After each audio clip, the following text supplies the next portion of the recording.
Hola querida y queridísima. Empezamos tema nuevo, tema 10, funciones elementales. Viendo que esto va para largo, tenemos que avanzar para que el año que viene nos pille muy mal esto, tengamos las cosas más o menos claras. Funciones elementales, la mayoría de las cosas las visteis en cuarto, ¿vale? Así que vamos a intentar hacer un resumen porque es difícil de explicar así. Y luego vosotros ya me vais preguntando dudas. Funciones elementales, lo primero, concepto de función. Es decir, ¿qué es una función? En aritmética y en álgebra se trabaja con números o con letras que representan números, pero en análisis matemático con lo que vamos a trabajar son con funciones. Es decir, una función va a ser una relación, una función normalmente la ponemos por f, es una relación en la que asigna a cada elemento de este conjunto, que se llama x, por ejemplo, a cada elemento de aquí, le va a asignar un solo elemento del otro conjunto, uno solo, ¿vale? Importante, un solo elemento le puedo asignar. Eso no quiere decir que del primero puedan llegar al mismo sitio del segundo, ¿vale? Esto es una función, una relación, realmente, en la que a cada elemento de aquí le asocia uno del otro sitio.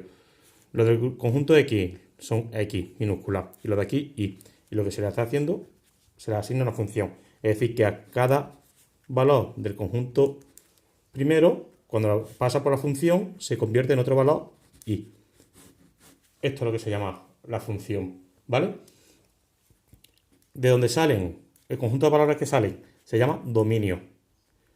Es decir, el posible conjunto de valores que puede tomar la X. Y donde llegan son imágenes, conjunto de valores de la Y. La X, si os dais cuenta, la X no depende de nadie, por eso se le va a llamar, la X se le llama variable independiente. En cambio, la Y, ¿qué pasa? Que depende de la función f, y cuando la f la transforma, entonces se va a llamar variable dependiente. ¿Vale? Entonces, hemos dicho una relación, el conjunto de valores que toma x se llama dominio. Dominio, que lo vamos a poner, podéis ver como dom y entre paréntesis, como se llama la función. También hay otro sitio que lo pone de mayúscula y entre paréntesis f. Y hemos dicho que es el conjunto de valores que puede tomar la función. Conjunto números que toma x. Y luego tenemos la imagen de f, o recorrido también le llaman, que es el conjunto de valores que toma y. En ese momento, ¿cómo nos podemos encontrar una función? Una función la vamos a poder encontrar de distintas formas. Nos podemos encontrar a partir de un enunciado. Nos podemos encontrar como un enunciado, por ejemplo, te dice el aparcamiento en un parking público cuesta 2 euros la primera hora y 0,80 euros cada media hora siguiente. Es decir, 2 euros la hora. Y luego 0,80 euros, 80 céntimos, cada media hora. Por media hora más. 30 minutos más. Es una función. ¿Qué pasa? La primera hora, ¿cuánto pagaría? 2 euros. A la X y la Y. La X cuando vale 1, 2 euros. Que está 1 hora y cuarto. ¿Cuánto va a pagar? Los 2 euros de la primera hora más 0,80, que son 30 minutos. Entonces van a ser 2,80. Otro valor. Que está 1 hora y 31. 1 hora y 31 minutos. ¿Cuánto va a pagar? Son los 2 euros primeros más 0,80 de la primera media hora y 0,80 de la otra primera media hora, son 3,60. Se os vais dando cuenta, a cada valor de X de tiempo le va asociando un valor de dinero. Es una función. Una forma de dar la función va a ser mediante un enunciado. Otra forma, mediante una tabla. Prácticamente lo mismo. Imaginaos que tenemos una tabla y nos dicen esta, y nos dicen que en la tabla te pone aquí un 1 y aquí te pone 2. Aquí te pone 2 y te pone 3,60. Aquí te pone 3 y te ponen 4,20. Esto es una función. ¿Qué pasa? Que a cada valor de x, al 1 cuando vale 1, vale 2. Cuando vale 2, 360. Cuando vale 3, 420. Si os dais cuenta, si recordamos cómo se representan las restas, nosotros lo que hacemos es eso. Convertimos una expresión algebraica en una tabla para poder representarla. Efectivamente, entonces tenemos enunciado como una función se puede dar como un enunciado, como una tabla o mediante una gráfica. La gráfica te da bastante información de una función, ¿vale? Os dicen esto, por ejemplo, esta gráfica que alinea. Y aquí tenemos esto. Y os dicen que la variable x, la independiente, son un tiempo y la variable y es dinero, en euros. Entonces, ¿qué significa este punto? Si el tiempo viene en horas, que 1 euro cuesta 1 euro. Que 2 horas cuesta 2 euros. Es decir, es otra función, pero que nos la están dando de otra forma. Aquí este punto, si os dais cuenta, esto es f de 2. Y en este caso f de 2 vale 2, si la función se llama f. Es lo que habíamos visto hasta ahora, ¿vale? Como lo habíamos visto. Importante controlarlo. Más cositas. ¿Qué tenemos? Dominio, imagen, los dominios. Los dominios realmente lo habíamos visto en el tema 1, creo que es, en el álgebra. Habíamos visto cómo se calculaban los dominios de las cosas.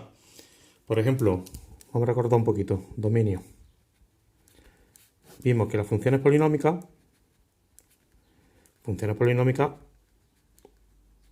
todo el mundo tiene que saber que son las que la función f de x va a ser un polinomio. No es x, esto significa un polinomio, ¿vale? De grado n.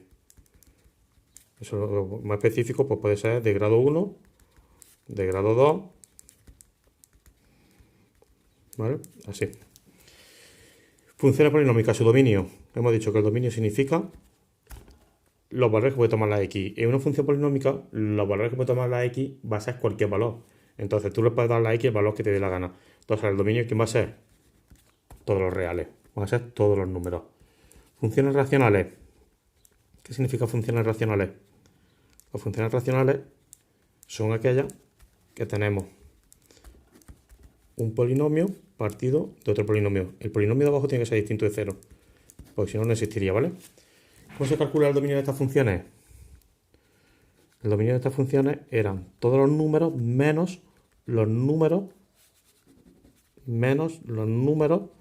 que anulan al denominador. ¿Por qué? Porque esos números me harían que no existiera la función. Por ejemplo, si tenemos esta función, ¿es racional? Sí, arriba tenemos un polinomio, abajo tenemos otro polinomio. ¿Qué va a ser su dominio? El dominio va a ser todos los reales menos quien anule el de abajo. Anular significa que lo haga 0. ¿Quién hace 0 esto? Resolvemos. X igual a 2. Entonces va a ser todos los números menos 2.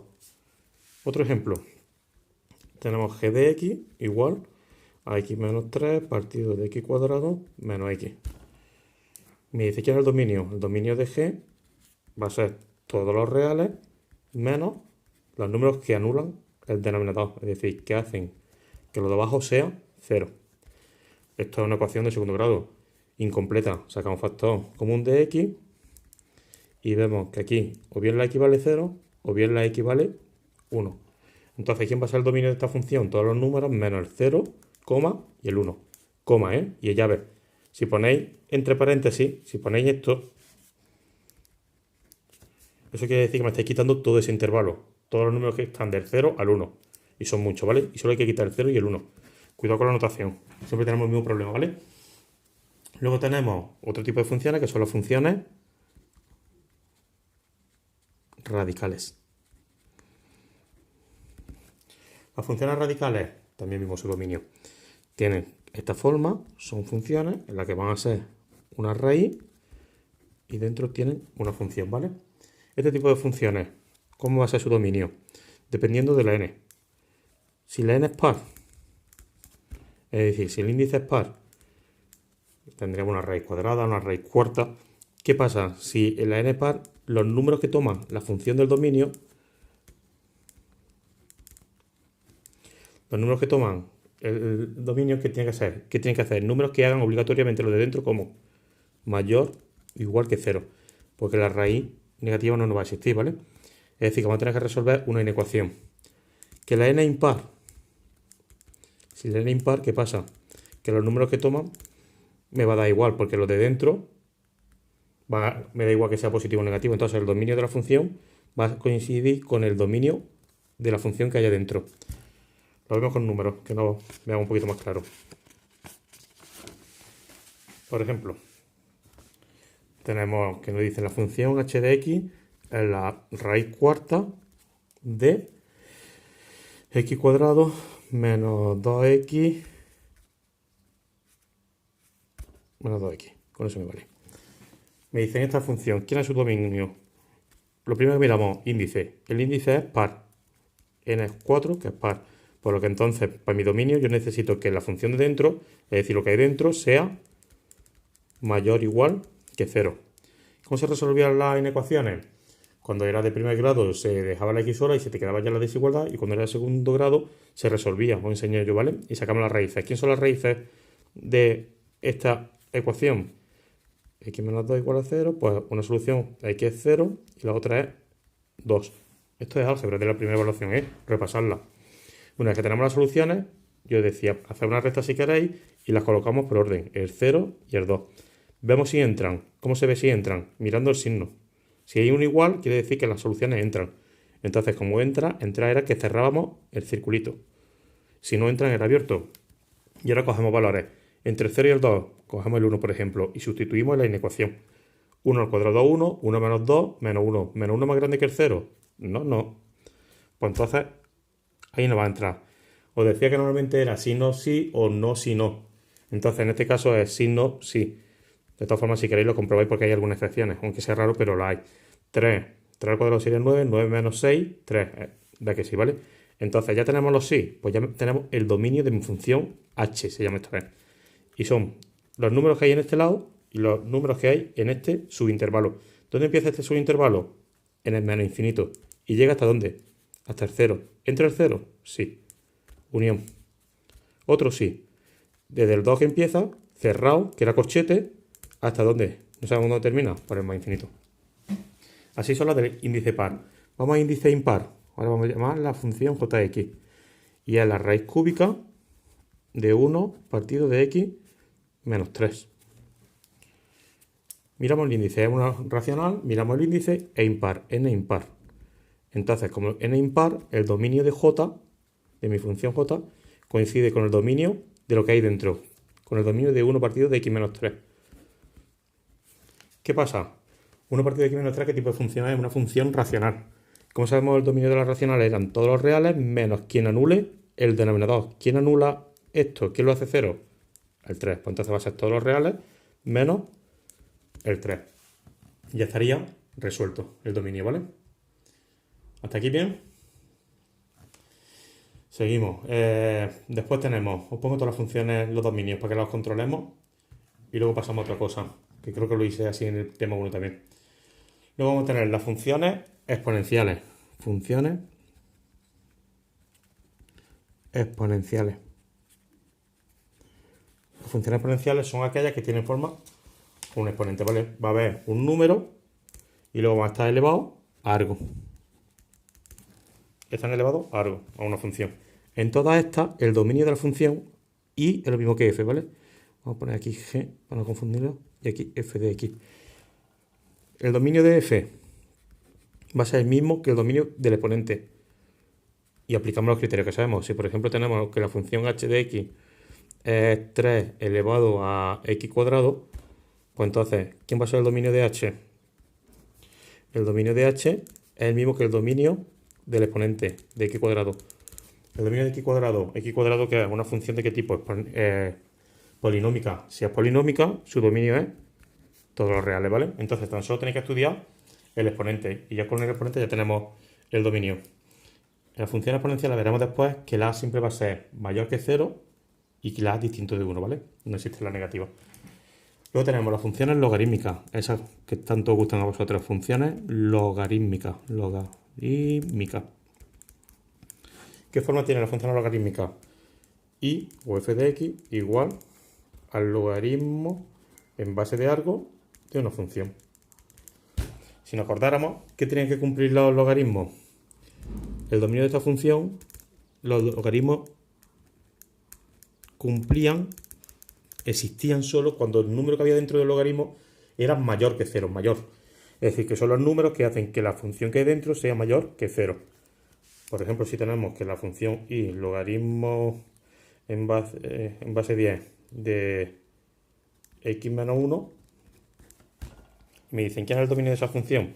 Pues entonces el dominio de la función y va a ser igual a los números que hacen que lo de dentro en este caso es x menos 1, sea mayor que 0. ¿Cómo se hace esto? X menos 1 mayor que 0. Pasamos al otro lado, x mayor que 1, pues entonces el dominio que va a ser desde el 1, ¿entra el 1? No, hasta el más infinito. Y ya tendríamos el dominio de las exponenciales, ¿vale? De los logarítmicos. Hasta aquí el dominio, ¿vale? Hago otro vídeo para otra cosa.